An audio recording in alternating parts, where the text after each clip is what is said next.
아무도 없잖아.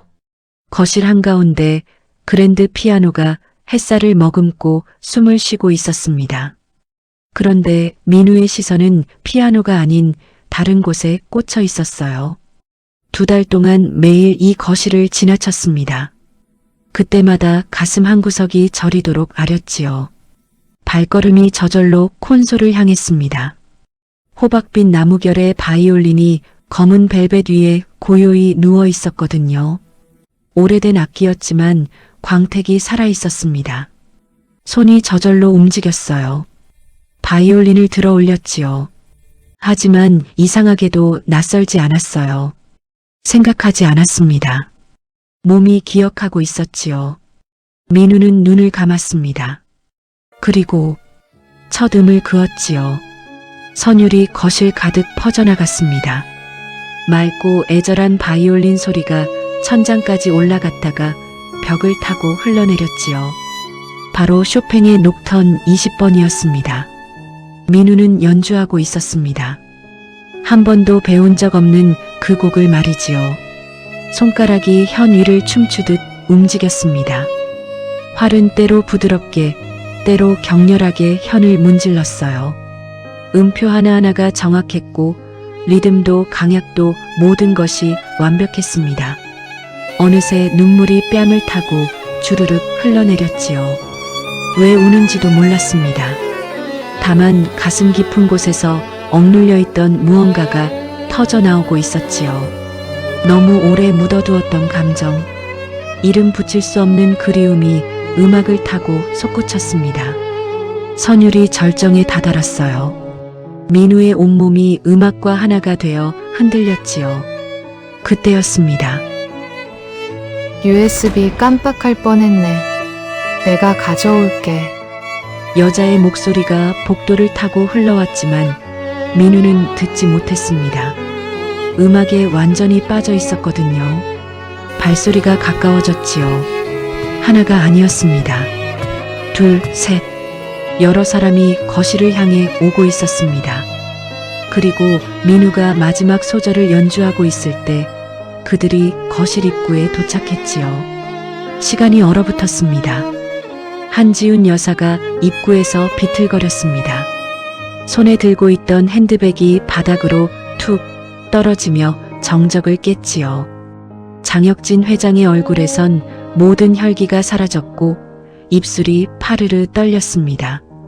장서하는 얼어붙은 채 바이올린을 연주하는 운전기사를 바라봤습니다. 불가능해. 회장의 입에서 가느다란 목소리가 새어나왔어요. 민우가 연주를 멈췄습니다. 마지막 음이 공기 중에서 떨리다가 사라졌지요. 그제야 뒤를 돌아봤어요. 현관 쪽에 3사람이 서 있었습니다. 셋 다 움직이지 않았어요. 마치 그림 속 인물처럼 얼어붙어 있었지요. 민우의 심장이 쿵쾅거렸습니다. 바이올린을 든 손이 떨렸어요. 죄송합니다. 그의 목소리가 갈라졌지요. 하지만 아무도 대답하지 않았습니다. 지훈 여사가 벽에 기댔어요. 다리에 힘이 풀린 듯 했지요. 그녀의 입에서 신음 같은 소리가 흘러나왔습니다. 민우야! 그 이름을 부르는 순간 여사의 눈에서 눈물이 주르륵 흘러내렸어요. 회장이 한 걸음 앞으로 나왔습니다. 민우를 뚫어지게 바라보더군요. 그 시선 속에는 충격, 의심 그리고 희망 같은 것이 뒤섞여 있었지요. 어떻게 그 곡을? 회장의 물음이 공중에 떠돌았어요. 서아가 떨리는 손으로 입을 가렸습니다. 그녀의 눈빛이 흔들렸어요. 오빠가 마지막으로 연주하던 그 곡이잖아. 거실에 무거운 침묵이 내려앉았습니다. 민우는 바이올린을 든 채 그 자리에 서 있었어요. 무슨 일이 벌어지고 있는지 알 수 없었지요. 다만 한 가지는 분명했습니다. 자신이 금기를 깼다는 것, 그리고 되돌릴 수 없는 무언가가 시작되었다는 것을요. 2달 전 새벽 5시 반, 병원 복도의 형광등 불빛이 강민우의 얼굴을 창백하게 비추고 있었습니다. 플라스틱 의자는 얼음장처럼 차가웠지만 그보다 더 민우의 가슴을 시리게 한 건 손에 쥔 종이 한 장이었지요. 수술 동의서 및 비용 안내 총 3,240만 원.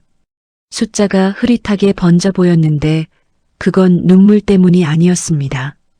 꼬박 밤을 새워 눈이 뻘겋게 충혈됐기 때문이었지요. 중환자실 유리창 너머로 산소호흡기를 단 채 누워 계신 분, 바로 72살의 박영숙 할머니였습니다. 고아원에서 민우를 데려와 28이 될 때까지 친자식처럼 키워주신 분이었거든요. 보호자분, 수술 날짜를 정해야 하는데요. 간호사의 재촉에 민우는 시간을 조금만 달라고 부탁하고는 복도 끝 창문을 열었습니다. 차디찬 새벽 공기가 폐를 찔러왔지만 오히려 정신은 또렷해졌습니다. 통장 잔액 47만 원. 대리운전에 편의점 알바까지 밤낮 없이 일해도 저축은 꿈도 못 꿀 형편인데 3천만 원이라니요. 참으로 막막한 노릇이었습니다. 주머니에서 핸드폰이 울렸어요. 문자였지요. 장혁진 회장 전속 운전기사 최종 합격을 축하드립니다.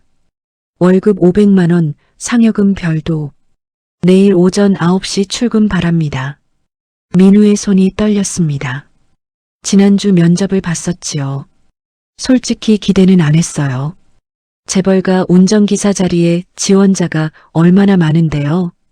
경력도 변변찮은 자신이 뽑힐 리 없다고 생각했습니다. 그런데 됐어요. 기적처럼. 할머니, 이제 괜찮을 거예요. 민우는 중환자실 유리창에 손을 댔습니다. 할머니의 주름진 손이 보였어요. 그 손이 얼마나 많은 걸 해주었는지. 밥을 지어주고, 등을 토닥여주고, 아플 때 간호해주고. 제가 이제 할머니 지킬게요. 이틀 후, 민우는 저택 대문 앞에 서 있었습니다.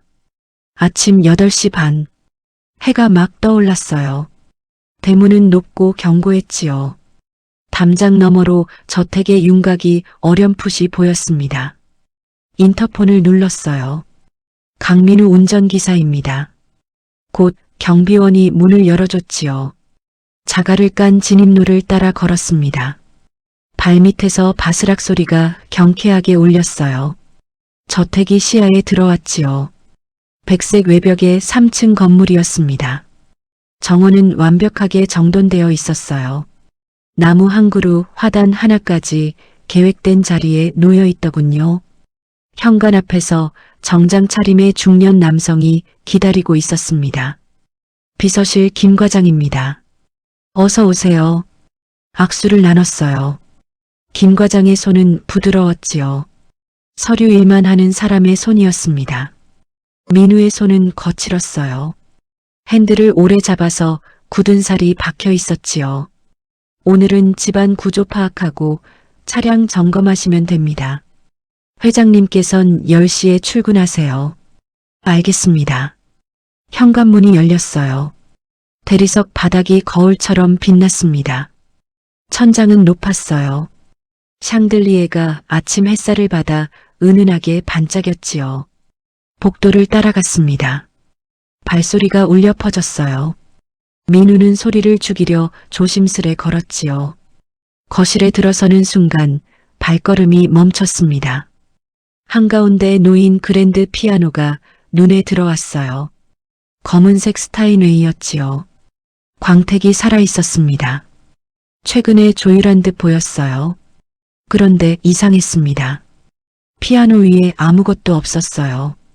보통은 사진이나 장식품을 올려두는 법인데 말이지요. 마치 피아노 자체가 신성한 무언가인 듯 그렇게 홀로 서 있었습니다. 민우의 시선이 자연스레 옆으로 옮겨갔어요. 우아한 콘솔 위에 검은 벨벳 천이 덮인 무언가가 놓여 있었지요. 크기와 모양으로 보아 악기 케이스 같았습니다. 가슴 한구석이 뜨끔했어요. 설명할 수 없는 감정이었지요. 마치 오래전 잃어버린 무언가를 마주한 듯한. 저기요. 뒤에서 목소리가 들렸습니다. 돌아보니 앞치마를 두른 중년 여성이 서 있었어요. 가정부 이순애예요. 처음 오셨죠? 네, 강민우입니다. 순애는 친절하게 웃었어요. 하지만 민우가 악기 쪽을 쳐다보자 표정이 굳어졌지요. 그녀가 목소리를 낮췄습니다. 절대 손대시면 안 돼요. 네. 바이올린은 손대시면 안 돼요. 사모님과 회장님의 금기예요. 순애의 눈빛이 무거웠습니다. 이유가, 그건 물어보시면 안 돼요. 이 집엔 아픈 과거가 있어요. 우리 같은 사람들은 그냥 조용히 일만 하면 되는 거예요. 민우는 다시 한번 피아노를 바라봤습니다. 그리고 벨벳 천으로 덮인 바이올린 케이스를요. 왜인지 가슴이 저렸어요. 차량은 지하 주차장에 있습니다. 제가 안내할게요. 김 과장이 앞장섰지요. 계단을 내려갔습니다. 지하 주차장은 넓고 깨끗했어요. 벤츠 S클래스 한 대가 정중앙에 주차되어 있었지요. 검은색 차체가 조명을 받아 윤기가 흘렀습니다. 이 차를 모시게 됩니다. 열쇠는 여기요. 민우는 차 주위를 돌며 점검했어요. 타이어 공기압, 외관 상태, 내부 청결, 모든 게 완벽했지요. 운전석에 앉았습니다. 가죽 시트에서 은은한 향이 났어요. 백미러를 조정하고 시동을 걸었지요. 엔진 소리가 부드럽게 울렸습니다. 회장님 출근 시간에 맞춰 현관 앞에 대기하시면 됩니다. 알겠습니다. 9시 50분, 민우는 현관 앞에 차를 대고 기다렸어요. 정확히 10시 현관문이 열렸습니다. 장혁진 회장이 나왔어요. 50대 중반으로 보였지요. 회색 정장에 남색 넥타이를 맸습니다. 키가 크고 어깨가 넓었어요. 하지만 얼굴엔 피로가 묻어났지요. 그 뒤로 한지훈 여사가 따라 나왔습니다. 우아한 베이지색 투피스를 입었어요. 헤어스타일도 단정했지요. 하지만 눈가에 그늘이 드리워져 있었습니다. 민우가 급히 내려 차 문을 열었어요. 안녕하십니까, 회장님. 회장이 민우를 봤습니다. 그 순간 회장의 걸음이 미세하게 흔들렸어요. 자네가 강민우입니다. 회장이 민우의 얼굴을 응시했지요. 오래, 너무 오래. 마치 무언가를 확인하려는 듯한 눈빛이었습니다. 지훈 여사도 옆에 있었지요. 그녀 역시 민우를 보는 순간 숨을 들이켰지요. 당신, 생일이 언제인가요? 밑도 끝도 없는 갑작스러운 질문에 민우는 당황하며 대답했습니다. 3월 15일입니다, 사모님. 그 순간 여사의 손이 파르르 떨리며 핸드백을 놓칠 뻔했습니다. 회장이 급히 아내를 부축했지요. 그들의 눈에 서린 감정은 무엇이었을까요? 슬픔? 그리움? 아니면 희망이었을까요? 차가 저택을 빠져나가는 동안 백미러로 본 두 사람은 말없이 창밖만 응시하고 있었습니다. 완벽해 보이지만 어딘가 무너져 내린 듯한 집, 그리고 자신을 향한 그 기이한 시선들. 민우의 가슴속 물음표는 점점 더 커져만 갔습니다. 일주일이 흘렀습니다. 민우는 매일 아침 8시에 저택으로 출근했어요. 회장을 회사에 모시고 오후엔 저택과 회사를 오가며 심부름을 했지요. 운전기사 일은 생각보다 단순했습니다. 하지만 이상하게도 마음이 편치 않았어요. 거실을 지날 때마다 가슴 한구석이 쿵쿵 뛰었거든요. 그랜드 피아노와 벨벳 천으로 덮인 바이올린 케이스 때문이었지요.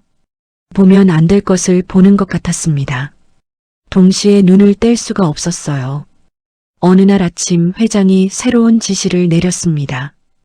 이번 주부터 서아도 자네가 데려다 줘야겠네. 서아요? 내 딸이야. 피아노 연주자지. 다음 달 독주회가 있어서 요즘 바쁘더군. 민우는 고개를 끄덕였어요. 얼핏 액자 속에서 본 적이 있었지요. 단아한 인상의 젊은 여성이었습니다. 그날 오후 민우는 처음으로 장서아를 마주했습니다. 현관에서 기다리고 있는데 계단에서 발소리가 들렸어요. 가볍고 경쾌한 소리였지요. 그런데 이상하게도 민우의 심장이 두근거리기 시작했습니다.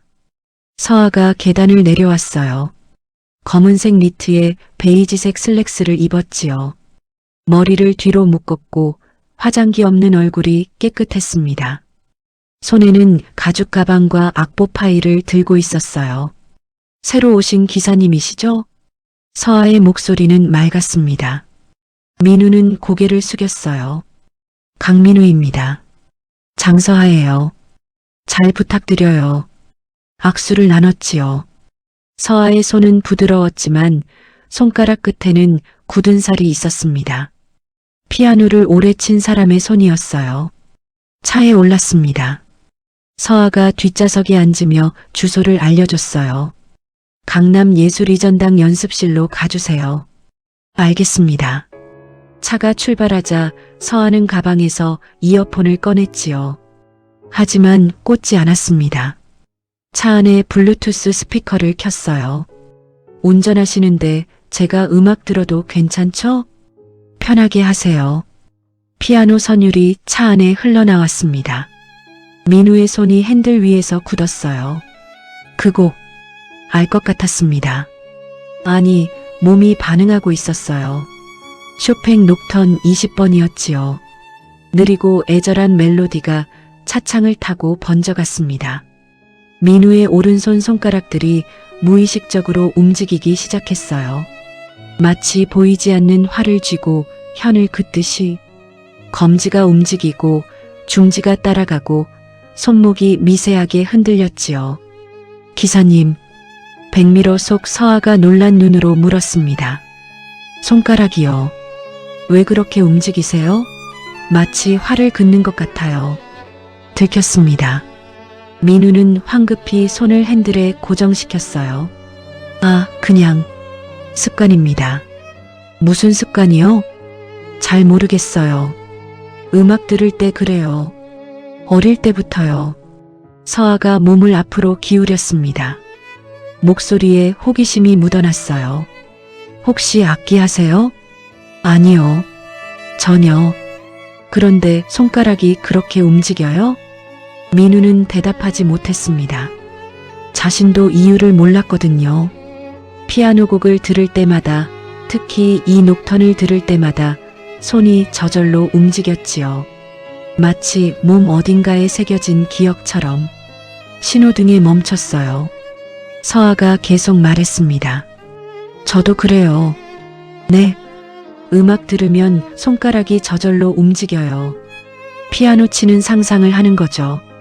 민우는 백미러로 서아를 봤습니다. 그녀도 자신의 손을 내려다보고 있었어요. 가느다란 손가락들이 허공에서 건반을 누르듯 움직이고 있었지요. 근데 기사님 손가락은 좀 달라요. 다르다니요? 피아노 치는 동작이 아니에요. 뭔가 활을 긋는 것 같아요. 민우의 심장이 쿵 내려앉았습니다. 활을 긋는다고? 자신은 바이올린을 배운 적이 없는데요. 그런데 왜 손이 그렇게 움직일까요? 이 곡 아세요? 서아가 물었어요. 잘은 모르겠는데 들어본 것 같아요. 쇼팽 녹턴 20번이에요. 유작이죠. 쇼팽이 죽기 전에 아픈 누이를 위해 쓴 곡이래요. 선율이 계속 흘렀습니다. 민우의 가슴이 조여들었어요. 왜인지 모르게 슬펐습니다. 저 다음 달 독주회에서 이 곡 쳐요. 많이 연습하시나 봐요. 매일 들어요. 출근길에도 잘 때도. 이상하게 이 곡만 들으면 마음이 편해져요. 민우도 그랬습니다. 이 곡을 들으면 가슴 한구석이 따뜻해졌어요. 동시에 쓸쓸해졌지요. 마치 잃어버린 무언가를 찾는 듯한 기분이었습니다. 연습실에 도착했어요. 서아가 차에서 내리며 말했지요. 2시간 후에 픽업 부탁드려요. 알겠습니다. 서아가 건물로 들어갔습니다. 민우는 근처 카페에 차를 세우고 기다렸어요.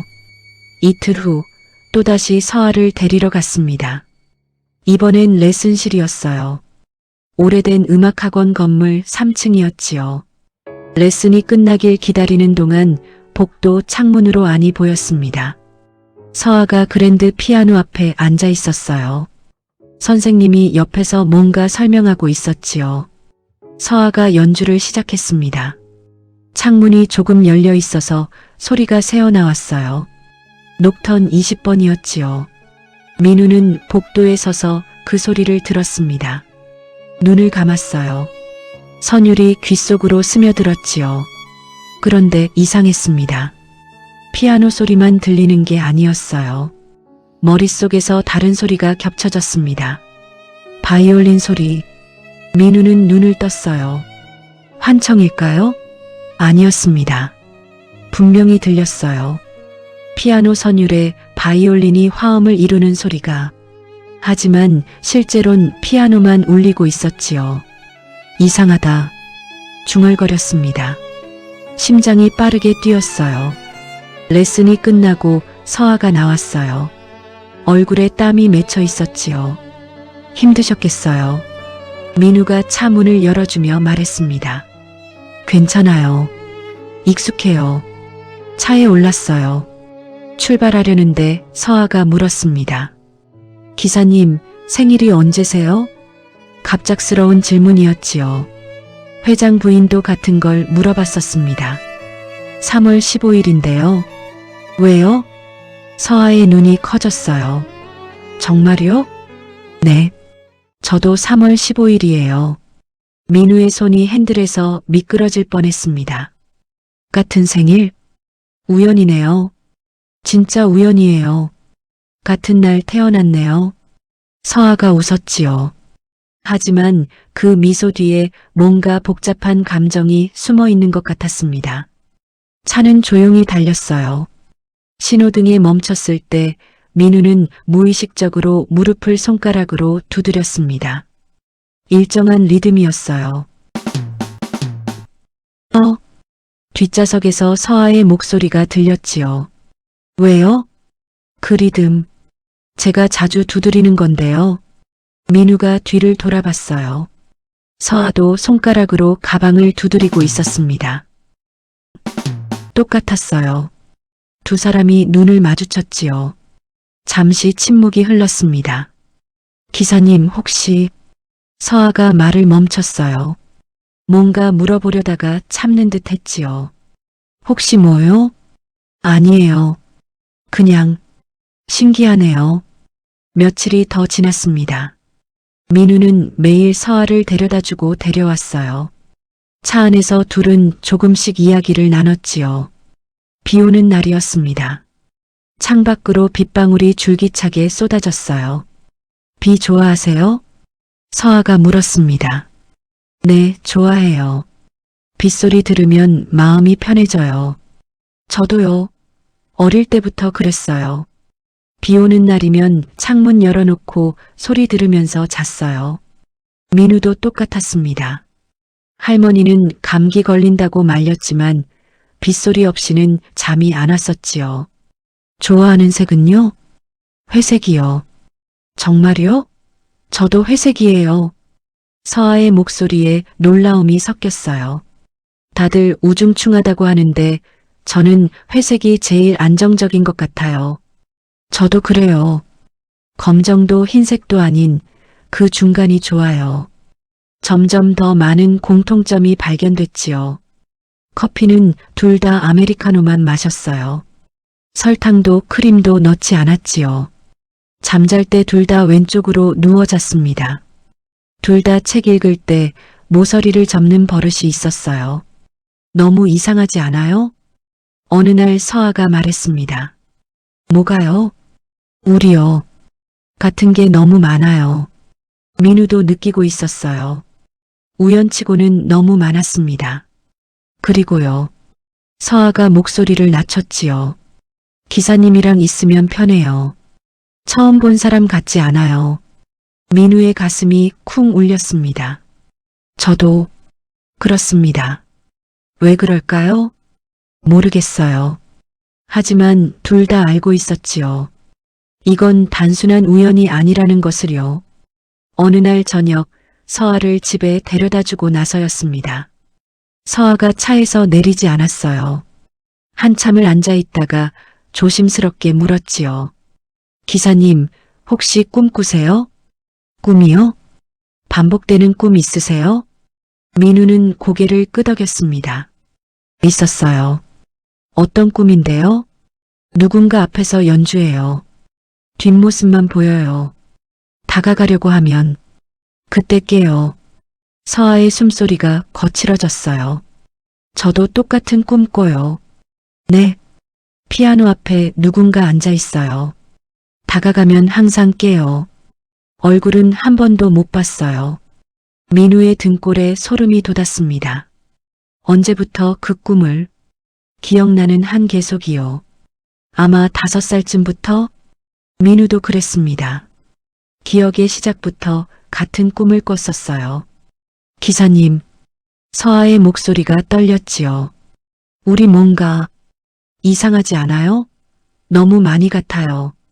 민우는 대답할 수 없었습니다. 그것도 궁금했거든요. 저 할머니 손에서 자랐어요. 민우가 조용히 말했습니다. 부모님은요? 몰라요. 할머니가 고아원에서 저를 데려오셨대요. 6살 때요. 서아가 숨을 삼켰어요. 6살. 그 전 기억은 없어요. 아무것도 기억 안 나요. 이름만 기억했대요. 민우라고. 서아의 손이 떨렸습니다. 가방을 꼭 움켜쥐고 있었어요. 저희 오빠도. 네. 아니에요. 나중에 얘기할게요. 서아가 무언가 말하려다 입을 다물고 급히 차에서 내렸습니다. 현관으로 뛰어들어가는 그녀의 뒷모습을 보며 민우는 직감했습니다. 자신이 알아선 안 될, 혹은 꼭 알아야만 할 거대한 진실이 다가오고 있다는 것을요. 그래. 한지훈 여사는 매일 아침 6시에 일어났습니다. 남편보다 일찍 일어났어요.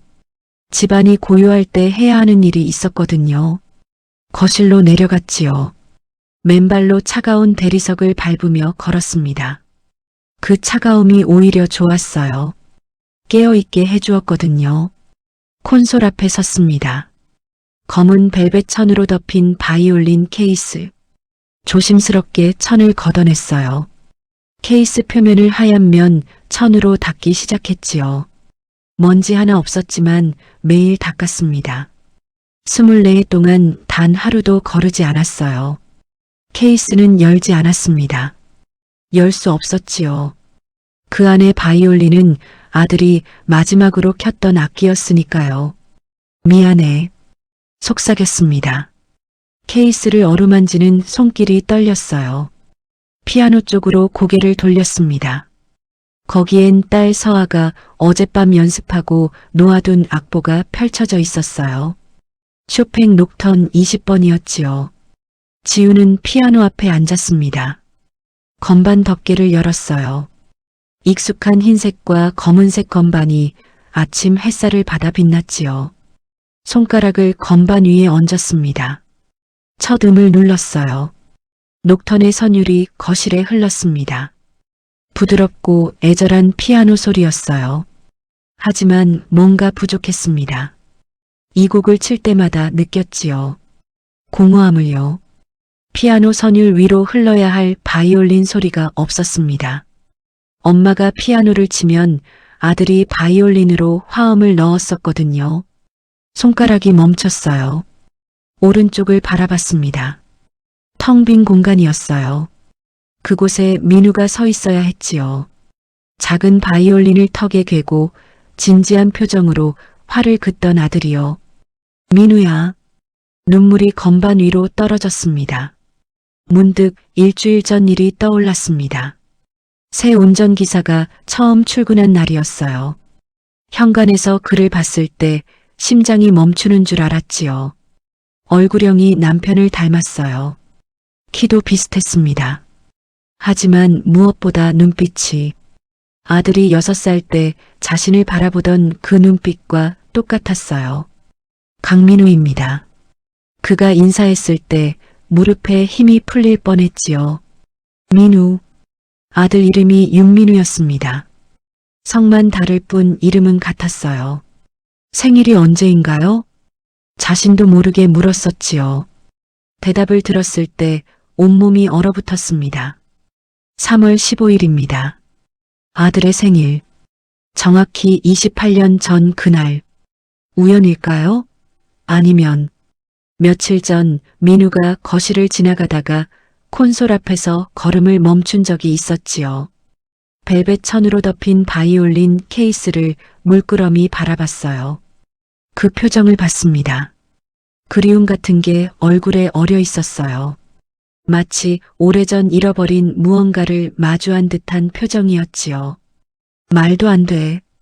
지우는 피아노 건반을 닫았습니다. 다시 콘솔로 갔어요.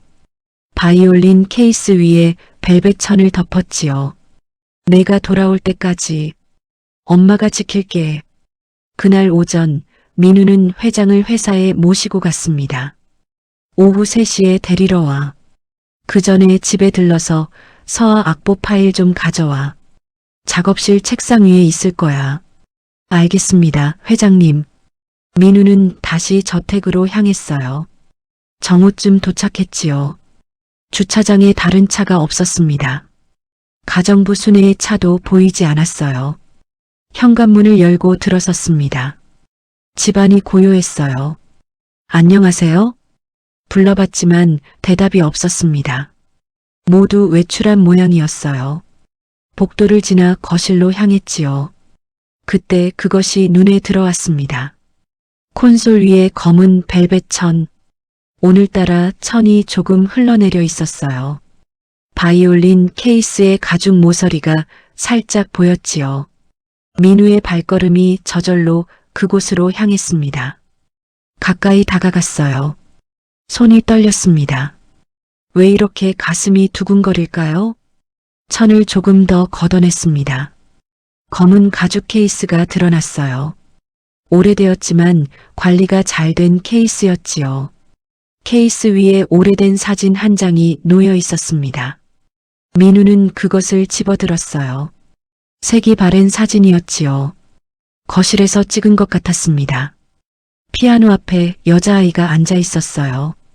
그 옆에 남자아이가 서서 작은 바이올린을 들고 있었고요. 쌍둥이처럼 보였습니다. 나이는 5, 6살쯤. 민우의 시선이 남자아이의 손에 고정됐어요. 왼손에 점이 있었습니다. 엄지와 검지 사이, 정확히 손등 위에요. 천천히 자신의 왼손을 들어 올렸습니다. 똑같은 자리에 똑같은 점이 있었어요. 심장이 미친 듯이 뛰었습니다. 숨이 가빠졌어요. 이게 무슨... 사진을 뒤집어 봤습니다. 연필로 쓴 글씨가 있었어요. 2002년 3월 15일 민우와 서아의 6번째 생일. 민우, 서아. 손에서 사진이 떨어질 뻔했습니다. 2002년 3월 15일. 자신의 생일이었어요. 머리가 어지러웠습니다. 복도 벽에 기댔지요. 불가능해. 하지만 증거들이 너무 많았습니다. 같은 이름, 같은 생일, 같은 위치의 점. 계단을 올라갔어요. 서아의 작업실에서 악보를 가져와야 했지요. 하지만 정신이 제대로 박혀 있지 않았습니다. 2층 복도를 걷는데 한 방 앞에서 걸음이 멈췄어요. 다른 방들과 달랐습니다. 문손잡이에 먼지가 쌓여 있었어요. 아무도 드나들지 않는 방이었지요. 문에 작은 명패가 붙어 있었습니다. 글씨가 바래서 잘 안 보였어요. 가까이 다가가 읽었지요. 민우의 방. 온몸이 얼어붙었습니다. 손을 뻗어 문손잡이를 잡았어요. 잠겨 있었습니다. 틈새로 안을 들여다봤지요. 어두웠어요. 커튼이 굳게 쳐져 있었습니다. 희미하게 작은 책상과 침대가 보였어요. 그리고 책상 위에 작은 장난감 바이올린? 여기 내 방이었어? 말이 저절로 나왔습니다. 순간 머릿속에 무언가 스쳐 지나갔어요. 파편 같은 기억이었지요. 아침 햇살, 피아노 소리, 옆에서 웃고 있는 누군가. 따뜻한 손길. 엄마. 그 단어가 입에서 흘러나왔습니다. 왜 그 단어를 말했을까요? 정신을 차렸어요. 서아의 작업실로 갔습니다. 악보 파일을 집어들었지요. 그런데 책상 옆 벽에 걸린 액자가 눈에 들어왔어요. 가족 사진이었습니다. 회장 부부와 어린 쌍둥이 남매. 행복하게 웃고 있었어요. 민우는 사진 속 남자아이를 뚫어져라 바라봤습니다. 낯설지 않았어요. 오히려 너무 익숙했지요. 마치 거울을 보는 것 같았습니다. 저택을 나와 회사로 향하는 차 안 민우는 핸들을 잡은 손에 힘을 주었어요. 손이 떨렸습니다. 신호등에 멈췄을 때 핸드폰을 꺼냈어요. 검색창에 장혁진 회장 가족을 쳤습니다. 기사들이 쏟아졌지요. 대부분 경제 기사였습니다. 하지만 한 기사가 눈에 들어왔어요. 재벌 2세의 비극, 24년째 찾지 못한 아들. 클릭했습니다. 장혁진 회장 부부는 28년 전 쌍둥이 남매를 낳았다. 장서아 양과 윤민우 군. 하지만 6세 생일날 놀이공원에서 아들이 실종되었고 현재까지 행방을 찾지 못했다. 당시 한지훈 여사는 유명 피아니스트였으며 어린 나이부터 쌍둥이에게 음악을 가르쳤다. 딸 서아는 피아노를, 아들 민우는 바이올린을 배웠다. 사건 당일 가족은 쌍둥이의 생일을 축하하기 위해 놀이공원을 방문했다. 화장실을 다녀온 사이 민우 군이 사라졌고 대대적 수색에도 불구하고 발견되지 않았다. 한 여사는 이후 단 한 번도 공개 연주를 하지 않았다. 가정에서도 아들이 켜던 바이올린을 금기시하며 듀엣으로 연주하던 곡들을 더 이상 연주하지 않는다고 전해진다. 민우의 손에서 핸드폰이 미끄러졌습니다. 뒤에서 경적 소리가 울렸어요. 신호가 바뀐 걸 몰랐지요. 황급히 출발했습니다. 하지만 제대로 운전할 수 없었어요. 길 한쪽에 차를 세웠지요. 양손으로 얼굴을 감쌌습니다. 내가 그 아들이라고? 믿을 수 없었습니다. 하지만 모든 게 맞아떨어졌어요. 이름, 생일, 점, 바이올린에 대한 이유 모를 끌림, 서아와의 공통점들. 할머니, 박영숙 할머니가 떠올랐습니다. 할머니는 자신을 고아원에서 데려왔다고 했어요. 6살 때요. 그 전 기억은 없었습니다. 의사들은 심한 충격으로 인한 기억 상실이라고 했지요. 만약 정말로 자신이 장혁진 회장의 아들이라면 할머니는 어떻게 될까요? 자신을 28년간 키워준 할머니를요. 가슴이 찢어지는 것 같았습니다. 핸드폰이 울렸어요. 회장에게서 온 전화였지요. 자네 어디 있나? 벌써 시간이 됐는데. 죄송합니다. 금방 가겠습니다. 다시 운전을 시작했어요. 하지만 머릿속은 혼란스러웠지요. 회사에 도착했습니다. 회장이 로비에서 기다리고 있었어요. 왜 이렇게 늦었나? 죄송합니다. 민우는 고개를 숙였습니다. 회장의 얼굴을 제대로 볼 수 없었어요. 혹시 이 사람이 자신의 아버지라면? 얼굴이 안 좋은데 괜찮나? 회장이 걱정스럽게 물었어요. 그 목소리에 온기가 담겨 있었지요. 네, 괜찮습니다. 차에 올랐습니다. 백미러로 회장을 봤어요. 회장도 자신을 보고 있었습니다. 그 눈빛에 뭔가 복잡한 감정이 서려 있었어요. 자네. 회장이 입을 열었다가 닫았습니다. 뭔가 묻고 싶은 듯 했지만 참는 것 같았어요. 차는 조용히 저택을 향해 달렸습니다. 민우의 가슴 속엔 물음표가 가득했어요. 그리고 두려움도요. 진실이 밝혀지면 모든 게 바뀔 것 같았습니다. 돌이킬 수 없이요. 그날 저녁 저택 거실에서 한지우는 혼자 앉아 있었습니다. 손에는 아까 민우가 만진 사진이 들려 있었어요. 다시 제자리에 놓아뒀는데 위치가 조금 달라져 있었지요. 누군가 봤다는 뜻이었습니다. 지우는 창밖을 바라봤어요. 어둠이 내리고 있었습니다.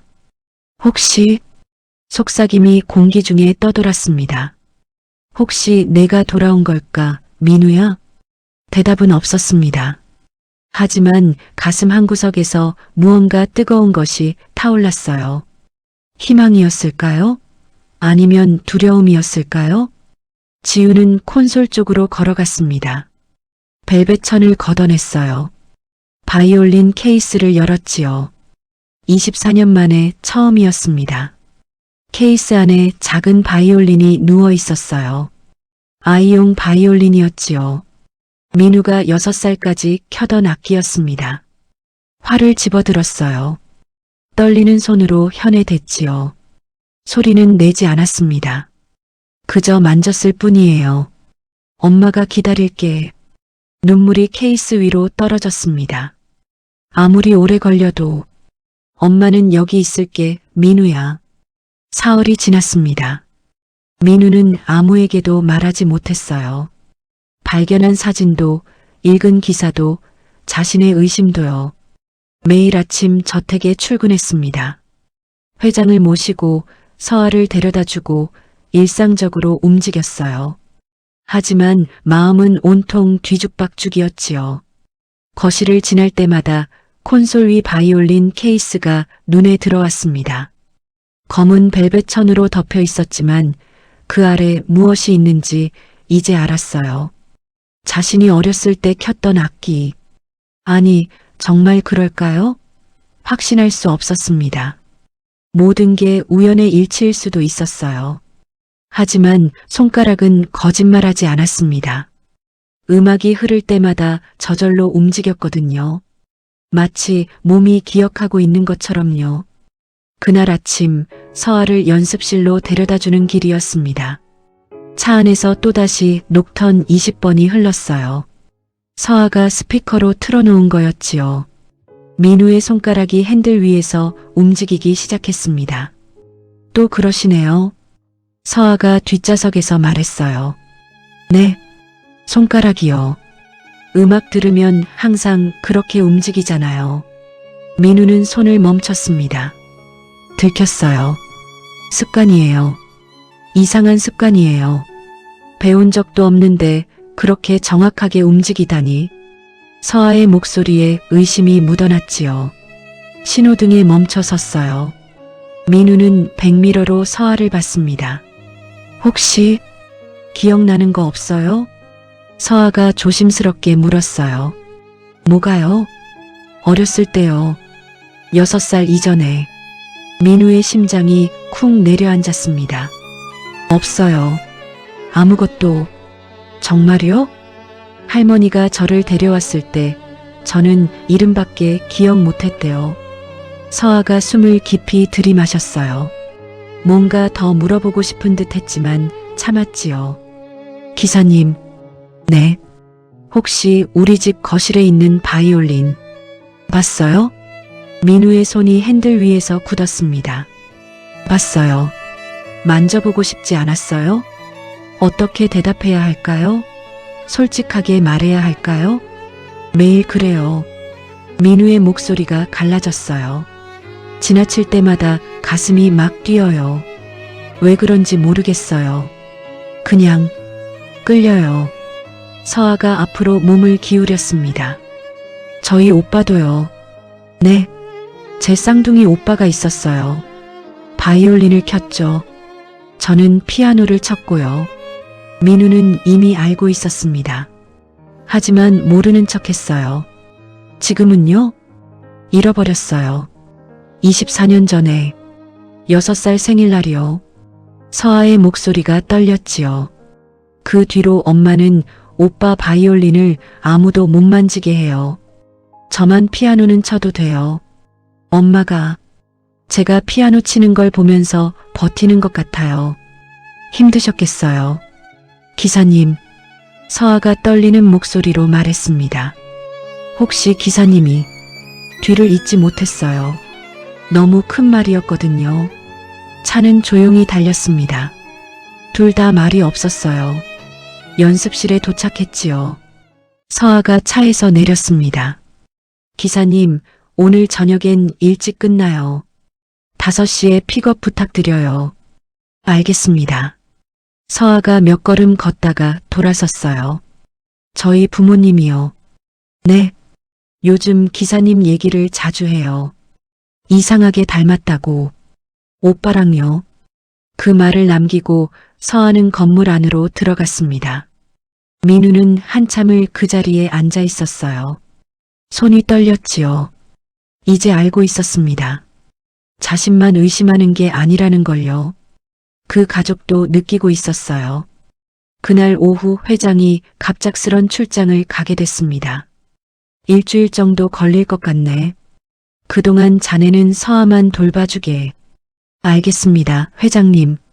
저녁 무렵 서아를 픽업하러 갔어요.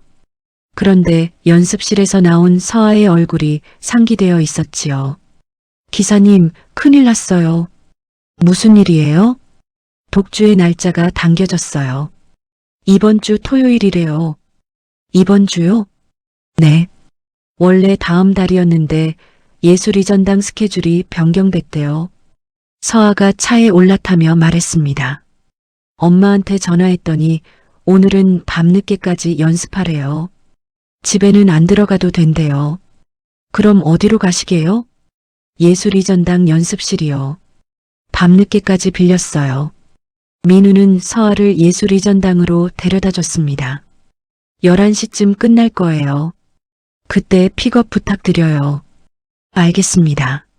서아가 들어가고 민우는 근처에서 기다렸어요. 시간이 천천히 흘렀습니다. 저녁을 먹고 커피를 마시고 차 안에서 뉴스를 봤지요. 그런데 가슴 한구석이 계속 불편했습니다. 뭔가 해야 할 것 같은 조바심이 들었어요. 오후 9시 핸드폰이 울렸습니다. 한지훈 여사였어요. 기사님, 제가 깜빡하고 서재에 서류를 놓고 왔어요. 혹시 지금 가져다 줄 수 있나요? 어디로 갖다 드릴까요? 제가 지금 병원에 있어요. 친구 문병 왔거든요. 주소 문자로 보낼게요. 알겠습니다. 전화를 끊고 문자를 확인했어요. 병원 주소였습니다. 저택으로 향했지요. 서류를 가져와서 병원에 갖다 드리고 오면 될 것 같았습니다. 시간도 충분했어요. 30분 후 저택에 도착했습니다. 주차장이 텅 비어 있었어요. 회장은 출장, 서아는 연습, 여사는 병원. 가정부도 퇴근했겠지요. 현관문을 열고 들어섰습니다. 고요했어요. 평소보다 더 고요했지요. 마치 집 자체가 숨을 죽이고 있는 것 같았습니다. 복도를 지나 서재로 향했어요. 그런데 거실을 지나야 했습니다. 발걸음이 자연스럽게 느려졌어요. 가슴이 두근거리기 시작했지요. 거실로 들어섰습니다. 오후 햇살이 창문으로 쏟아져 들어오고 있었어요. 그랜드 피아노가 빛을 받아 은은하게 빛났습니다. 그리고 콘솔 위 검은 벨벳 천으로 덮인 바이올린 케이스. 민우의 발걸음이 저절로 그곳을 향했어요. 안 돼. 스스로에게 말했습니다. 하지만 발은 멈추지 않았어요. 콘솔 앞에 섰습니다. 손이 떨렸지요. 그냥 한 번만 봐도. 벨벳 천을 걷어냈습니다. 검은 가죽 케이스가 드러났어요. 심장이 미친 듯이 뛰었습니다. 손이 케이스 잠금쇠에 닿았어요. 안 돼.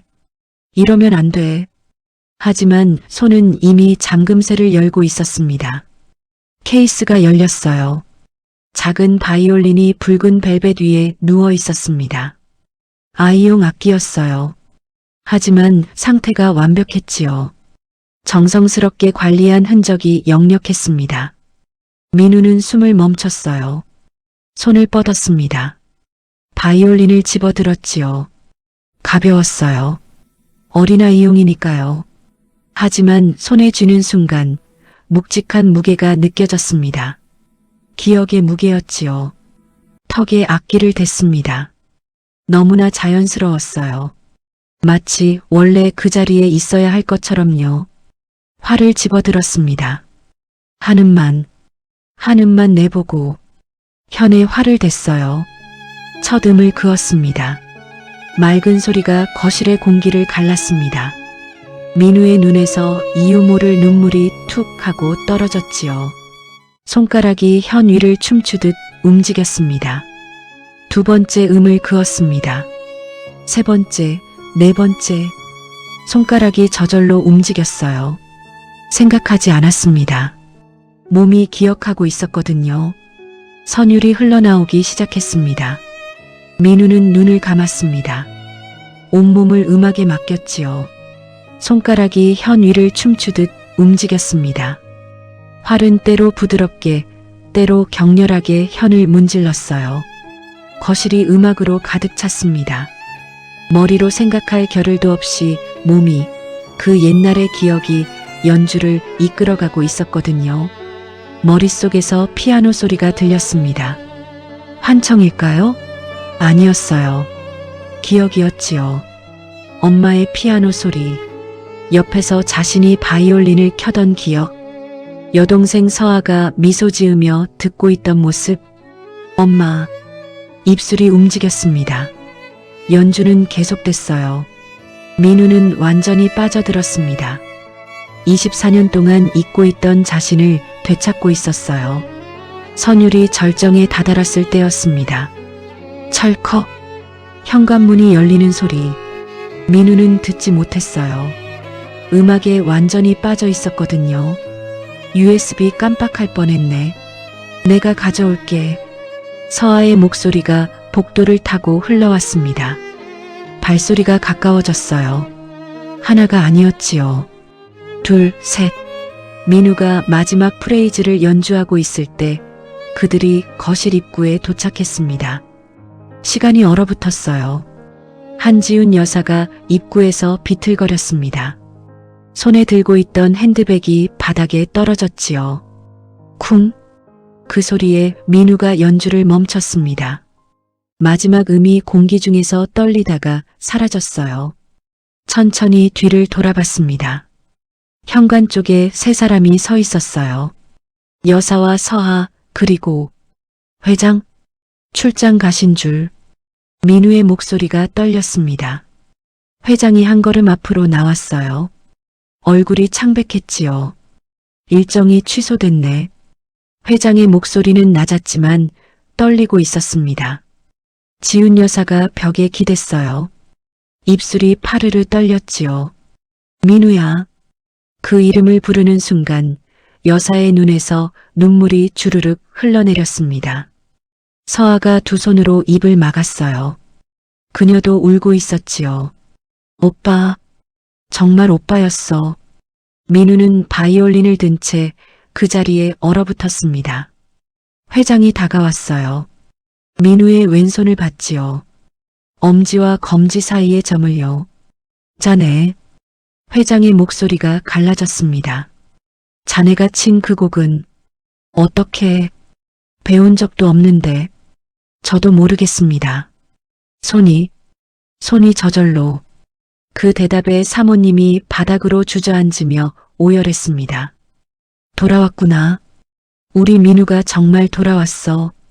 24년간 굳게 닫혀있던 금기가 깨지는 순간이자 잃어버린 아들이 제 발로 집을 찾아온 기적 같은 순간이었습니다.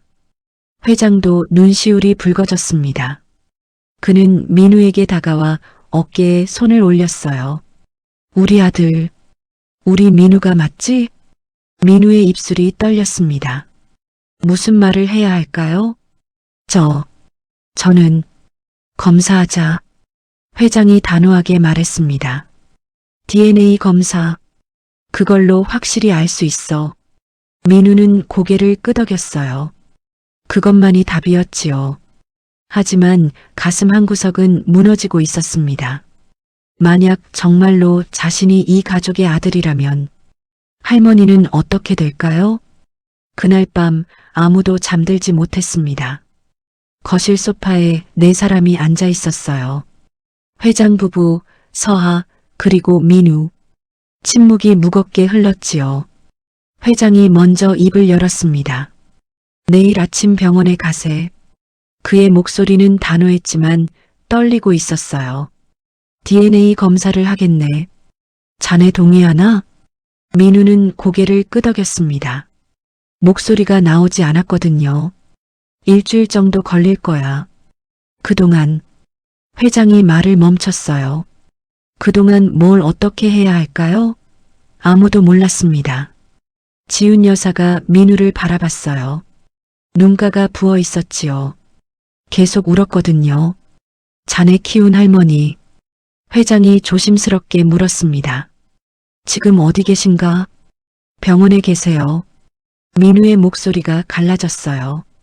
수술하셔야 해서. 그래서 제가 이 일을 구했어요. 지훈의 가슴이 저렸습니다. 할머니 수술비를 벌기 위해 이곳에 온 거였군요. 자신의 아들이. 아니, 아직 확실하지 않았어요. 하지만 가슴은 이미 알고 있었지요.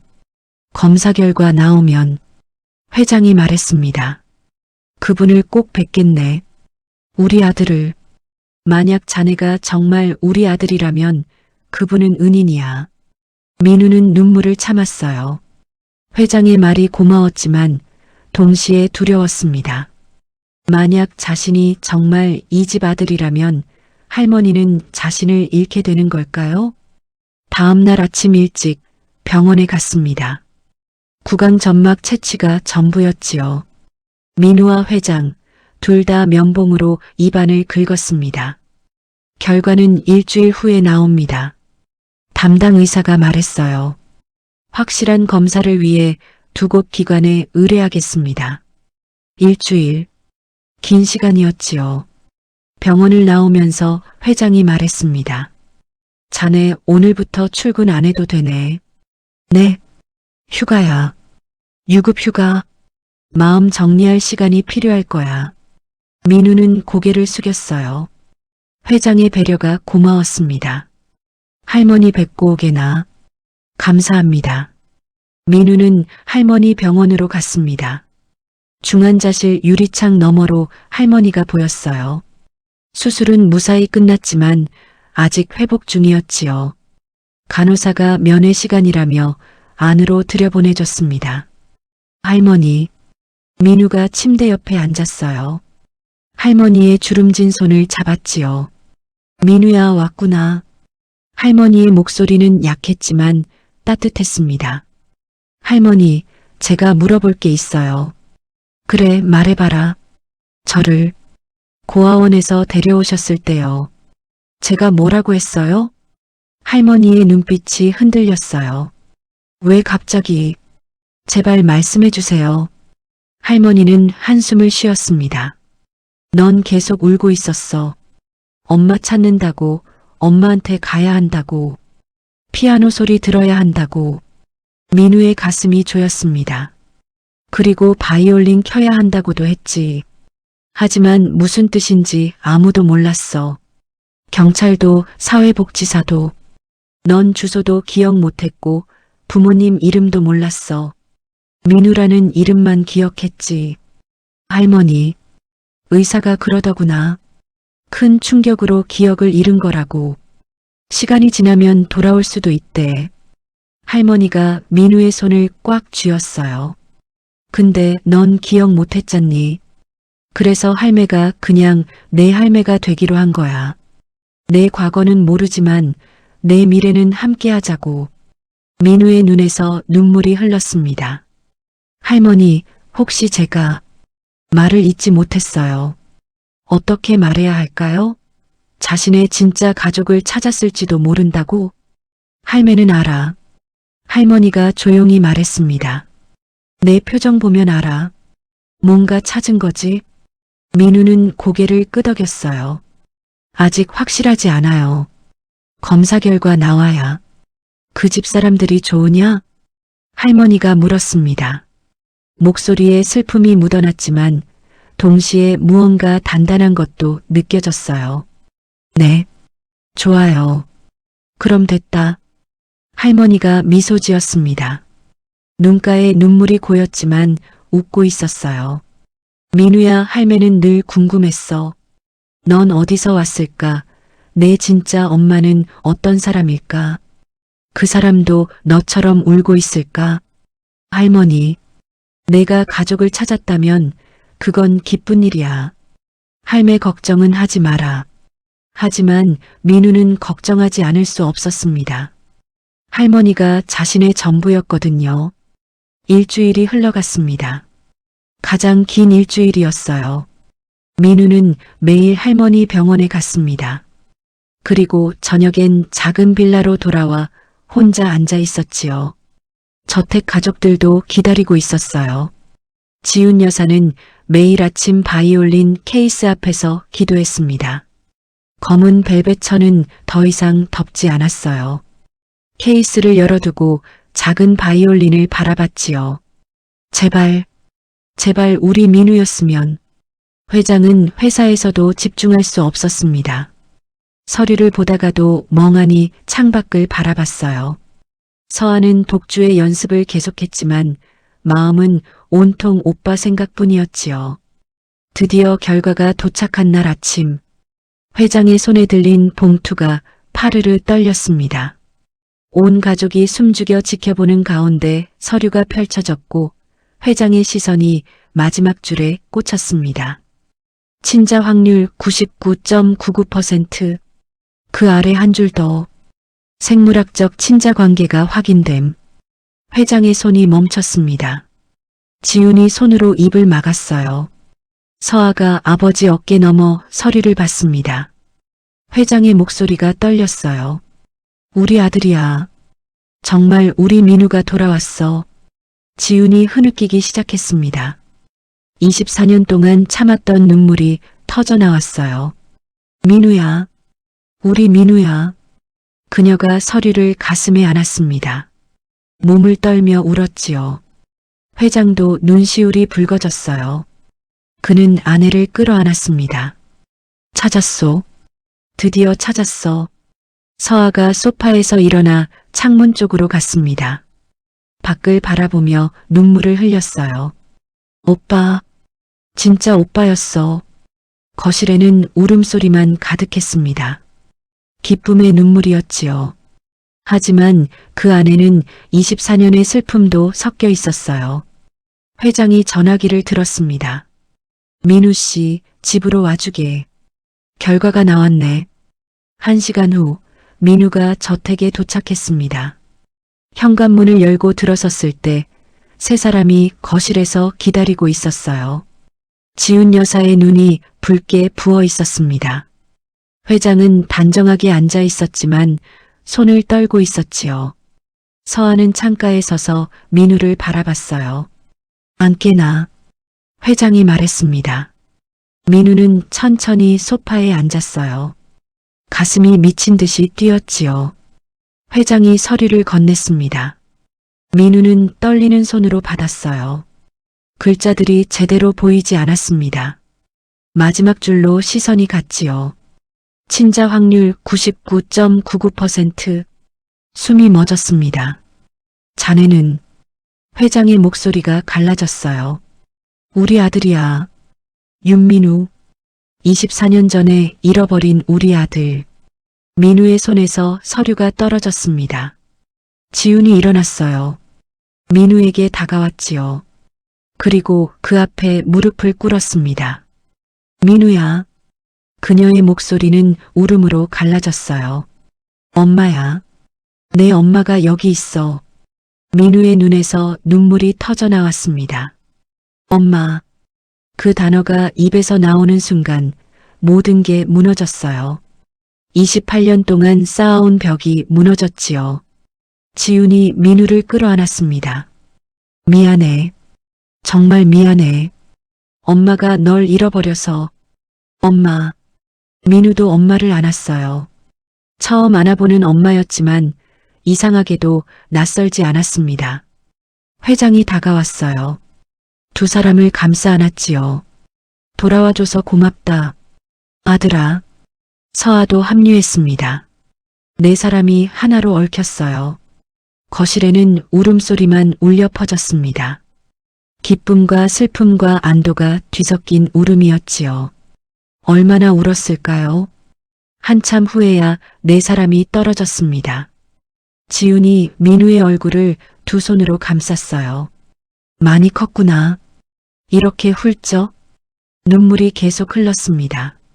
엄마가 너를 키워야 했는데, 내 모든 시간을 함께해야 했는데, 엄마 괜찮아요. 민우가 엄마의 손을 잡았습니다. 저는 행복했어요. 할머니가 저를 정말 잘 키워주셨어요. 회장이 고개를 끄덕였어요. 그분을 꼭 뵙겠네. 우리 아들을 구해주신 은인이시니까. 아버지. 민우가 처음으로 그렇게 불렀습니다. 회장의 눈에서 또 눈물이 흘렀어요. 그래. 아버지야. 내 아버지. 서아가 오빠의 손을 잡았습니다. 오빠 기억나요? 우리 어렸을 때요? 민우는 고개를 저었어요. 잘 기억 안 나. 다만 음악만. 피아노 소리하고 바이올린 소리만 기억나. 지훈이 일어섰습니다. 내 방 보여줄까? 제 방이요? 응. 24년 동안 그대로 두었어. 아무것도 바꾸지 않았지. 2층으로 올라갔습니다. 복도 끝방 앞에 섰어요. 민우가 일주일 전 봤던 그 방이었지요. 회장이 열쇠를 꺼냈습니다. 떨리는 손으로 자물쇠를 열었어요. 긱. 문이 천천히 열렸습니다. 어둠이 쏟아져 나왔어요. 회장이 불을 켰지요. 시간이 멈춘 공간이 드러났습니다. 작은 침대, 책상, 책장. 벽에는 어린아이 그림들이 붙어 있었어요. 창가에는 장난감들이 가지런히 놓여 있었지요. 민우가 방 안으로 들어갔습니다. 책상 위에 그림책이 펼쳐진 채 놓여 있었어요. 24년 전 그날 아침 민우가 보던 책이었지요. 이게 민우의 손이 책을 쓰다듬었습니다.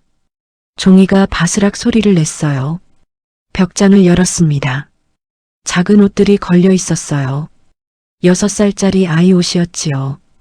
그리고 구석에 빨간색과 파란색 장난감 바이올린이 놓여 있었습니다. 민우가 그것을 집어들었어요. 이걸로 제가 연습했어요? 지훈이 고개를 끄덕였습니다. 응. 3살 때부터 진짜 바이올린 배우기 전에 그걸로 놀았지. 민우가 장난감 바이올린을 턱에 댔습니다. 작았어요. 어린아이용이니까요. 그런데 이상했습니다.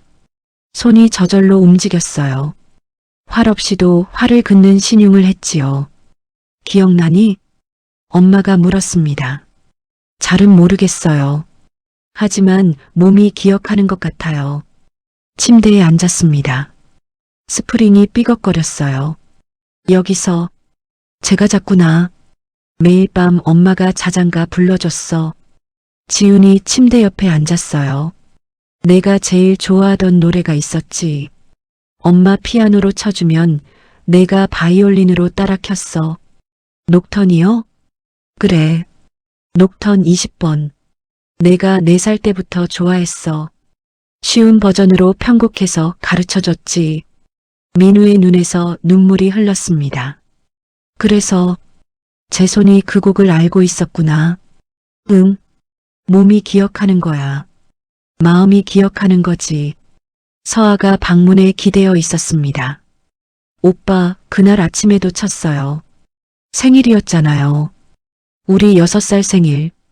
그날 회장이 창가로 걸어갔어요. 놀이공원 가기로 했었지. 너희 생일 선물로. 회장의 목소리가 떨렸습니다. 오후에 갔어. 사람이 많았지. 너는 서아 손을 잡고 있었어. 지훈이 이어받았어요. 서아가 화장실 가고 싶다고 했어. 엄마가 서아 데리고 갔지. 민우야, 너한테 바로 그 자리에서 기다리라고 했어. 아빠 옆에서. 근데 회장이 주먹을 쥐었습니다. 내 전화가 왔어. 회사에서. 중요한 전화였지. 받는 사이에 내가 사라졌어. 지훈이 떨리는 목소리로 말했습니다. 돌아왔을 때 너는 없었어. 사람들 물결에 휩쓸려 간 걸까? 미아 센터를 뒤졌어. 경찰에 신고했지. 온 공원을 샅샅이 뒤졌어. 하지만 없었어. 회장의 어깨가 떨렸어요. 어디에도 없었어. 마치 공기 속으로 사라진 것처럼. 민우는 아무 말도 할 수 없었습니다. 그날 이후 우리 가족은 무너졌어. 지훈이 울먹였습니다. 엄마는 피아노를 칠 수 없었어. 치면 내 바이올린 소리가 들리는 것 같아서. 내가 없는데 어떻게 쳐? 서아가 방 안으로 들어왔습니다. 오빠 방은 그날부터 잠갔어요. 아무도 들어오지 못하게. 서아도 못 들어왔어요. 왜요? 바꾸고 싶지 않았대요. 오빠가 돌아올 때까지 그대로 두고 싶었대요. 민우는 가족들을 바라봤습니다. 24년 동안 자신을 기다린 사람들이었어요. 미안해요. 민우가 말했습니다. 제가 기억하지 못해서, 돌아오지 못해서. 아니야. 회장이 아들의 어깨를 잡았습니다. 내 잘못이 아니야. 우리 잘못이지. 우리가 너를 지키지 못했어. 하지만 이제 됐어. 지훈이 아들을 안았습니다. 내가 돌아왔잖아. 그것만으로 충분해. 내 사람은 다시 한번 얼싸안았습니다. 민우의 방에서 24년 만에 다시 완전해진 가족의 품 안에서 치유가 시작되고 있었습니다. 하지만 기쁨도 잠시, 민우의 마음 한구석엔 무거운 돌덩이가 하나 있었습니다. 바로 병원에 계신 할머니였지요. 제가 진짜 가족을 찾았다고 하면 할머니는 얼마나 상심하실까요? 민우의 걱정에 회장이 단호하게 말했습니다. 무슨 소리냐? 그분은 우리 아들을 살려주신 은인이야. 당장 모시러 가자. 밤 9시 병원 중환자실. 면회 시간은 지났지만 회장이 직접 나서자 병원 측에서 특별히 허락해줬어요. 민우가 먼저 들어갔습니다. 그 뒤로 회장 가족이 따라 들어왔지요. 할머니는 침대에 앉아 계셨어요. 건강이 많이 좋아지신 모양이었습니다. 민우야, 이 늦은 시간에. 할머니가 뒤따라 들어오는 사람들을 봤어요. 놀란 표정이었지요. 할머니. 민우가 침대 옆에 무릎을 꿇었습니다. 결과가 나왔어요. 할머니의 손이 떨렸어요. 이미 알고 계셨지요. 민우의 표정만 봐도 알 수 있었습니다. 그래. 그랬구나. 할머니, 저는 괜찮아, 민우야. 할머니가 손자의 머리를 쓰다듬었습니다. 할매는 알았어. 내가 특별한 아이라는 걸. 언젠가 진짜 가족을 만날 거라는 걸. 회장이 앞으로 나왔습니다. 그리고 할머니 앞에서 깊이 허리를 숙였어요. 장혁진입니다.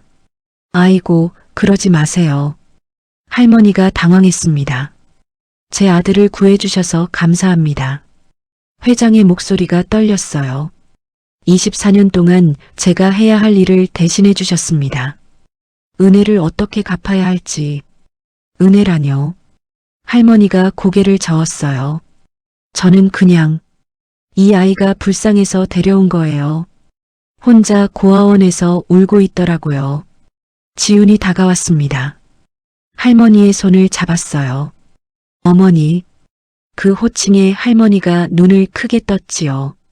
제 아들을 키워주셔서 정말 감사합니다. 지훈의 눈에서 눈물이 흘렀습니다. 엄마가 해야 할 일을 대신해 주셨어요. 밥 먹이고 재우고 아플 때 간호하고 그 모든 걸 해주셨잖아요.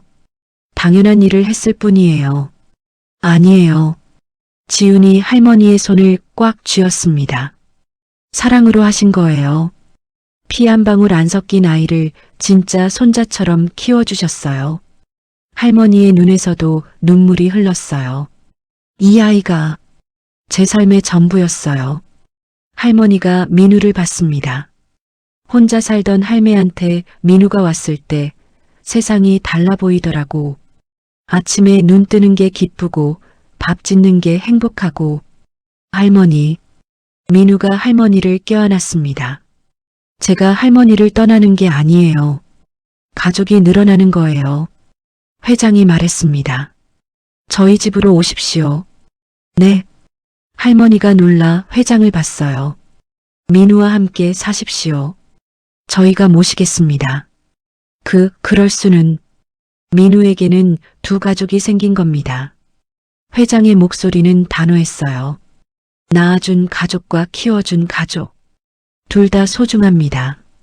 할머니가 없었다면 저희는 아들을 영영 잃었을 겁니다. 서아가 할머니 옆에 섰습니다. 할머니, 오빠 혼자 보내지 마세요. 우리 다 같이 살아요. 할머니는 한참을 가족들을 바라봤습니다. 진심이 느껴졌어요. 정말 괜찮겠어요? 괜찮은 정도가 아닙니다. 회장이 미소 지었습니다. 영광입니다. 저희 아들의 생명의 은인을 모실 수 있다는 게요. 할머니가 천천히 고개를 끄덕였어요. 그럼 신세 좀 지겠습니다. 민우가 할머니와 엄마를 함께 안았습니다. 두 어머니였지요. 하나는 낳아준 엄마, 하나는 키워준 엄마. 둘 다 소중했습니다. 사흘 후 토요일 할머니가 퇴원하셨어요. 저택에 할머니 방이 준비되어 있었지요. 1층 가장 햇살 좋은 방이었습니다. 어머님 불편한 거 있으시면 언제든 말씀하세요. 지훈이 할머니를 방으로 안내했습니다. 이렇게 좋은 방을 주시다니 당연한 겁니다. 회장이 짐을 들고 들어왔어요. 이제 여기가 어머님 집입니다. 할머니는 창밖을 바라봤어요. 정원이 보였지요. 장미가 만발해 있었습니다. 참 좋구나. 할머니의 눈에 눈물이 맺혔어요. 기쁨의 눈물이었지요. 그날 오후 거실에서 회의가 열렸습니다. 서아 독주회가 내일입니다. 회장이 말했어요. 가족 모두 가야죠. 아빠, 근데 서아가 망설였습니다. 프로그램 마지막에 서프라이즈를 준비하고 싶어요. 서프라이즈? 오빠랑 같이 연주하고 싶어요. 녹턴 20번을요. 지훈이 숨을 들이켰습니다. 엄마는 어떻게 해? 엄마도요. 서아가 엄마 손을 잡았어요. 엄마 피아노, 오빠 바이올린. 원래 그렇게 연주하던 곡이잖아요. 지훈의 손이 떨렸습니다. 하지만 엄마는 24년 동안 이제 다시 시작하면 돼요. 민우가 엄마 옆에 앉았습니다. 엄마 같이 해요. 저도 겁나요. 관객 앞에서 바이올린 켜본 적 없어요. 하지만 엄마랑 같이라면 할 수 있을 것 같아요. 지우는 거실 한가운데 놓인 그랜드 피아노를 봤어요. 그리고 콘솔 위 작은 바이올린 케이스를요. 민우가 사용하기엔 너무 작지 않을까? 제 바이올린 준비했어요. 서아가 말했습니다. 오빠 사이즈로 빌렸어요. 오늘 배달 온대요. 회장이 일어섰습니다. 그럼 연습해야겠군요. 내일까지 시간이 없습니다. 여보, 당신은 할 수 있소. 회장이 아내의 손을 잡았어요. 24년을 기다렸소. 이제 아들이 돌아왔소. 다시 시작할 수 있소. 지우는 천천히 피아노 앞으로 걸어갔습니다. 의자에 앉았어요. 손을 건반 위에 올렸습니다. 떨렸지요. 엄마. 민우가 옆에 섰습니다. 손에 바이올린을 들고 있었어요. 방금 배달된 악기였지요. 같이 해요. 민우가 바이올린을 턱에 댔습니다. 지훈이 눈을 감았어요. 심호흡을 했지요. 그리고 첫 음을 눌렀습니다. 녹턴 20번의 피아노 선율이 거실에 흘렀어요. 민우가 활을 들어 올렸습니다. 현해됐지요. 바이올린 소리가 피아노에 합쳐졌습니다. 지훈의 눈에서 눈물이 흘렀어요. 하지만 연주는 멈추지 않았습니다. 24년 만에 다시 완성된 듀엣이었어요. 피아노의 부드러운 선율 위로 바이올린의 애절한 화음이 흘렀습니다. 처음엔 서툴렀어요. 박자도 안 맞고 음정도 흔들렸지요. 하지만 점점 맞춰졌습니다.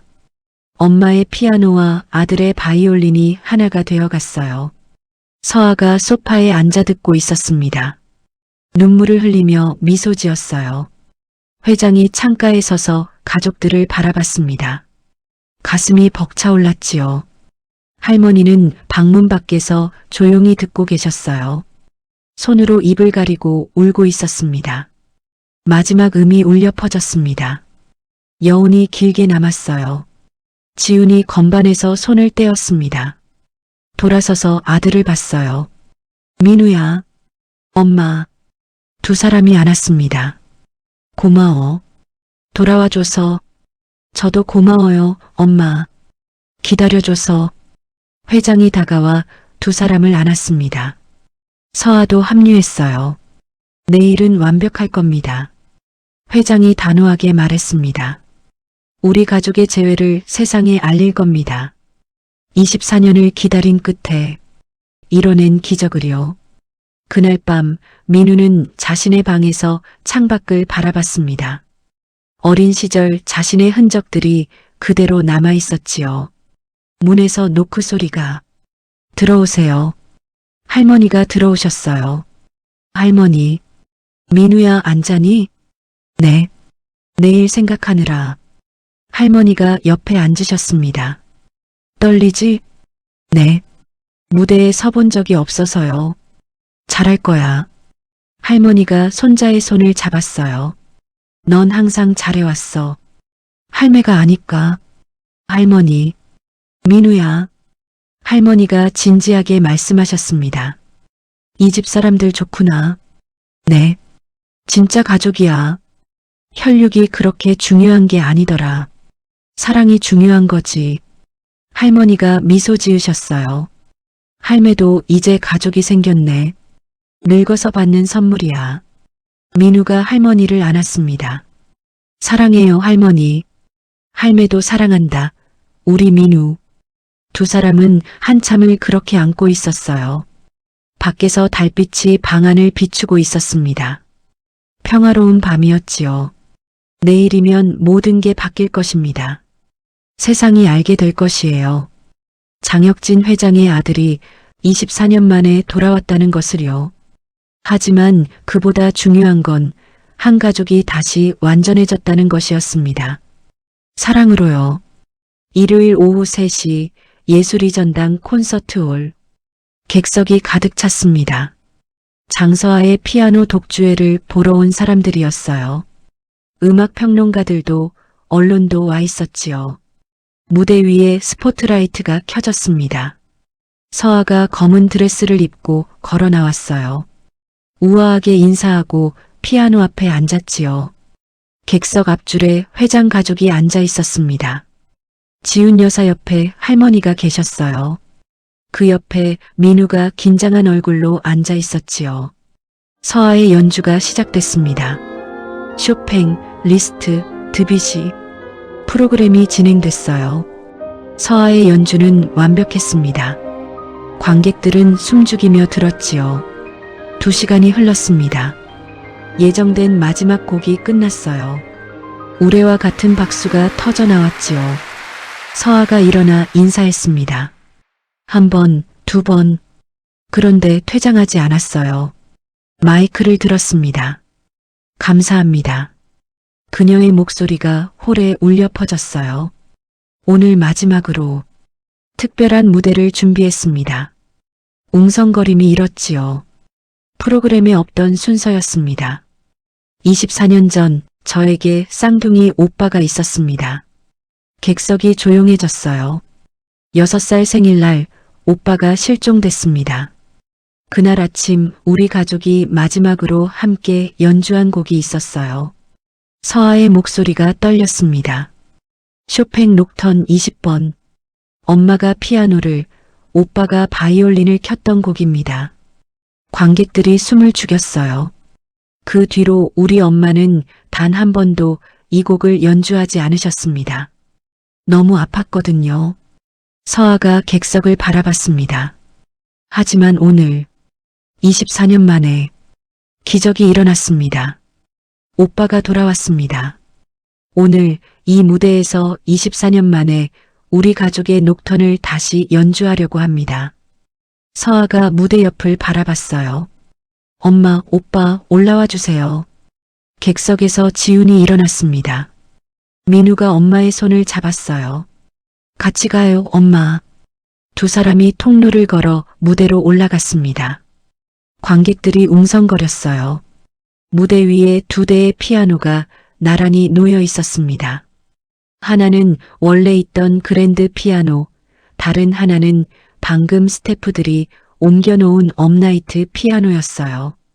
서아가 그랜드 피아노에, 지훈이 업나이트 피아노에 앉았습니다. 민우는 두 피아노 사이에 섰어요. 손에 바이올린을 들고 있었지요. 조명이 어두워졌습니다. 세 사람에게만 스포트라이트가 켜졌어요. 지훈이 떨리는 손을 건반 위에 올렸습니다. 민우가 엄마를 봤어요. 고개를 끄덕였지요. 지훈이 눈을 감았습니다. 심호흡을 했어요.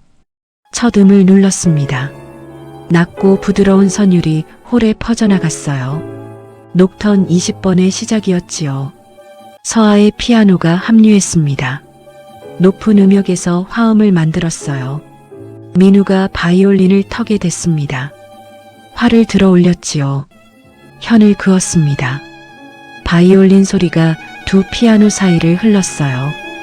애절하고 구슬픈 선율이었지요. 관객들은 숨조차 쉬지 못했습니다. 음악이 흘렀어요. 느리고 조심스럽게요. 민우는 연주하면서 눈을 감았습니다. 그 순간 무언가가 떠올랐어요. 아침 햇살이 쏟아지는 거실, 피아노 앞에 앉은 엄마, 옆에서 바이올린을 켜는 자신, 소파에 앉아 미소 짓는 여동생. 민우야, 정말 잘한다. 엄마의 목소리가 들렸어요. 어린 시절 엄마의 목소리였지요. 오빠 최고야. 서아의 목소리도 들렸습니다. 6살 서아의 목소리였어요. 기억이 파편처럼 쏟아졌습니다. 생일 케이크, 촛불을 끄며 웃던 서아, 머리를 쓰다듬던 아빠, 따뜻한 포옹, 그리고 놀이공원, 갑자기 밀려온 사람들, 엄마의 손을 놓쳐버린 순간, 두려움, 어둠, 민우의 활을 쥔 손이 떨렸습니다. 하지만 연주는 멈추지 않았어요.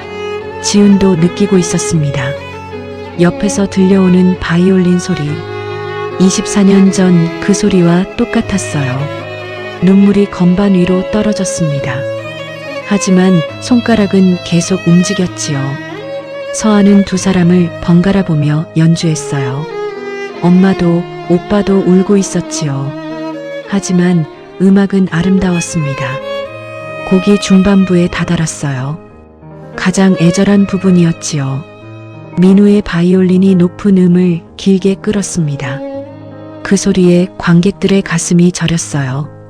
쇼팽이 이 곡을 쓴 이유를 떠올렸습니다. 죽어가는 루이를 위한 곡, 이별의 곡, 슬픔의 곡. 하지만 오늘 이 무대에서는 달랐어요. 이별이 아니라 재회였습니다. 죽음이 아니라 부활이었지요. 슬픔이 아니라 희망이었어요. 같은 음표들이 완전히 다른 의미로 울려 퍼지고 있었습니다. 객석 앞줄에서 회장이 눈물을 흘리고 있었어요. 옆에서 할머니도 손수건으로 눈을 닦고 있었지요. 음악이 클라이맥스를 향해 갔습니다. 새 악기가 하나로 얽혔어요. 지훈의 낮은 베이스, 서아의 높은 멜로디, 민우의 바이올린이 그 사이를 흘렀지요. 완벽한 화음이었습니다. 24년 만에 다시 완성된 가족의 선율이었어요. 그리고 마지막 민우의 바이올린이 긴 여운을 남기며 사라졌습니다. 지훈의 피아노가 마지막 화음을 눌렀어요. 서아의 손가락이 건반에서 천천히 떨어졌지요. 긴 침묵이 흘렀습니다.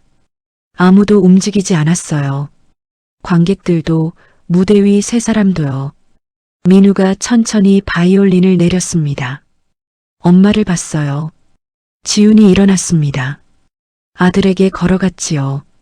두 사람이 껴안았습니다. 엄마, 민우야, 우리 민우야. 서아도 일어나 두 사람을 안았어요. 그 순간 관객석에서 한 사람이 일어섰습니다. 박수를 치기 시작했어요. 1명, 2명, 10명. 순식간에 전체 관객이 일어섰습니다. 스탠딩 오베이션이었어요. 박수 소리가 천둥처럼 울려 퍼졌지요. 하지만 무대 위 세 사람은 듣지 못했습니다. 서로를 안고 울고 있었거든요. 회장이 무대로 올라갔어요. 가족을 안았지요. 할머니도 천천히 무대로 올라오셨습니다. 스태프가 부축해 드렸어요. 5사람이 무대 위에서 하나로 얽혔습니다. 박수는 계속됐어요. 5분, 10분.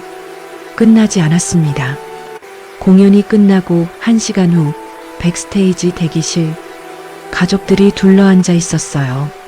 기자들의 취재 요청이 쏟아졌지만 전부 정중히 거절했지요. 오늘은 가족만의 시간이 필요했습니다. 민우야. 지훈이 아들의 손을 잡았어요. 연주하면서 뭐 생각했니? 기억이 조금 돌아왔어요. 민우가 조용히 말했습니다. 엄마가 피아노 치던 거, 서아랑 같이 놀던 거, 생일 케이크, 다 돌아온 거니? 아니요. 조각조각이에요. 하지만 민우가 가족들을 바라봤어요. 기억이 없어도 괜찮아요. 이제 새로운 기억을 만들면 되니까요. 회장이 아들의 어깨를 두드렸습니다. 잘 말했다. 그런데요. 서아가 말했어요. 오빠, 녹턴 20번이 무슨 곡인지 알아요? 쇼팽이 누이를 위해 쓴 곡이라고 들었어요. 죽어가는 누이를 위한 곡이었어요. 서아의 목소리가 차분했습니다. 이별의 곡이었죠. 슬픔의 곡이었고요. 그랬구나. 근데 오늘은 달랐어요. 서아가 미소 지었어요. 오늘 우리가 연주한 건 이별이 아니라 재회였어요. 슬픔이 아니라 기쁨이었죠. 지훈이 고개를 끄덕였습니다. 같은 음표가 완전히 다른 의미가 됐어. 쇼팽은 누이의 죽음을 받아들이며 이 곡을 썼대요. 서아가 계속 말했습니다. 하지만 우리는 오빠의 부활을 축하하며 연주했어요. 같은 곡인데 정반대의 의미였죠. 민우는 그제야 이해했습니다. 왜 이 곡이 특별한지를요. 음악은 연주하는 사람의 마음을 담는구나. 그래. 회장이 말했습니다. 그래서 오늘 연주가 그렇게 특별했던 거야. 관객들이 느낀 거지.